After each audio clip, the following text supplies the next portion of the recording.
Hi friends, నేను ఈరోజైతే morning పాలు కాస్తుంటే పాలైతే విరిగాయండి. విరిగిన పాలని వేస్ట్ చేయకుండా పాలకోవా చేద్దామని ఫిక్స్ అయ్యానండి. పాలకోవా చేయడం కోసం ముందుగా మనం ఒక స్ట్రైనర్ తీసుకొని అందులో ఒక వైట్ కలర్ క్లాత్ వేసుకొని విరిగిన పాలను అయితే ఆ క్లాత్లో పోసుకోవాలండి.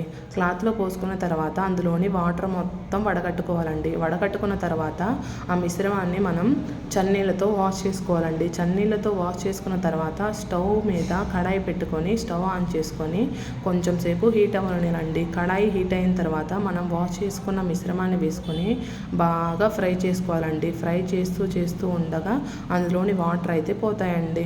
వాటర్ పోయిన తర్వాత మనం అందులోకి షుగర్ని అయితే యాడ్ చేసుకోవాలండి. మనకి ఎంత షుగర్ అయితే అవసరమో అంత షుగరే వేసుకోవాలండి, స్వీట్కి తగ్గట్టుగా. ఇలా షుగర్ని వేసుకొని కలుపుతూ ఉంటే మిశ్రమం అయితే ఈ కన్సిస్టెన్సీలోకి వస్తుందండి. ఈ కన్సిస్టెన్సీలోకి వచ్చిన తర్వాత మనము ఈ మిశ్రమాన్ని ఇలా స్ప్రెడ్ చేసుకుంటే తొందరగా చల్లారుతుందండి. చల్లారిన తర్వాత మనం చేతికైతే గీ అప్లై చేసుకొని మనకి నచ్చిన షేప్లో స్వీట్ని అయితే రెడీ చేసుకొని ప్లేట్లో సర్వ్ చేసుకోవాలండి. ఈ మిశ్రమాన్ని మనం ఫ్రై చేస్తుంటే వచ్చే స్మెల్ అయితే అదిరిపోతుందండి. స్వీట్ కూడా టేస్ట్ అదిరిపోతుందండి. మీరు ఒకసారి విరిగిన పాలతో పాలకోవాని అయితే ట్రై చేయండి. టేస్టీగా ఉండే పాలకోవా రెడీ అవుతుంది. Bye friends, please subscribe.